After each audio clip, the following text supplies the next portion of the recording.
को अपनी फैमिली से मिलवाने लेकर जाता है, जहाँ पर उसकी ग्रैंड मदर रोंगयान को देखकर खुश होती है और उसे एक खानदानी कंगन देती है। लेकिन जिंग युएन की मॉम को देखकर लग रहा होता है कि वह जिंग युएन के फैसले से बिल्कुल भी खुश नहीं है। इसके बाद रोंगयान उससे पूछती है, तुम्हारी मॉम मुझसे खुश क्यों नहीं है? तो जिंग युएन उसे बताता है, दरअसल मेरी मॉम ने मेरे लिए कोई दूसरी लड़की पसंद की थी और मैंने तुमसे शादी कर ली, इसलिए वह थोड़ा अपसेट है। इसके बाद जिंग युएन अपनी मॉम के पास जाता है तो उसकी मॉम उससे कहती है, मैंने तुम्हारे लिए इतनी प्यारी और रिच लड़की पसंद की थी, लेकिन तुमने तो बिना उस लड़की के बैकग्राउंड को देखे उससे शादी कर ली।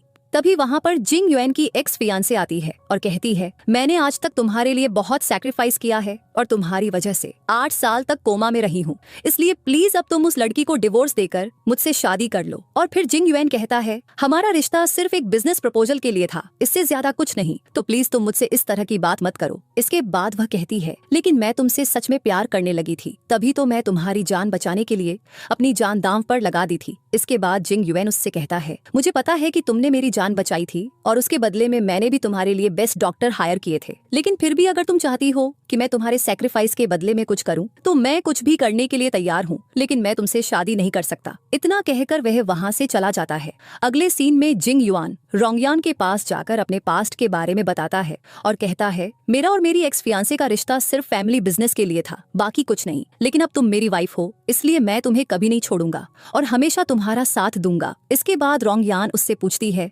लेकिन तुमने तो कहा था कि बेबी होने के बाद तुम मुझे डिवोर्स दे दोगे। तो जिंग युएन कहता है, अब वह ऑप्शन में ही नहीं है, क्योंकि अब मैं तुमको लाइक करने लगा हूँ और तुमसे बिल्कुल भी दूर नहीं रह पाऊंगा। ये बात सुनकर रोंगयान भी उसे अपनी फीलिंग्स एक्सप्रेस कर देती है और दोनों बहुत ही खुश हो जाते हैं। इसके बाद जिंग युएन थोड़ी देर के लिए बाहर चला जाता है और इसी का फायदा उठाते हुए उसकी मॉम रोंगयान के पास आकर उसे बुरा भला कहती है और उसे वहां से जाने के लिए बोलती है।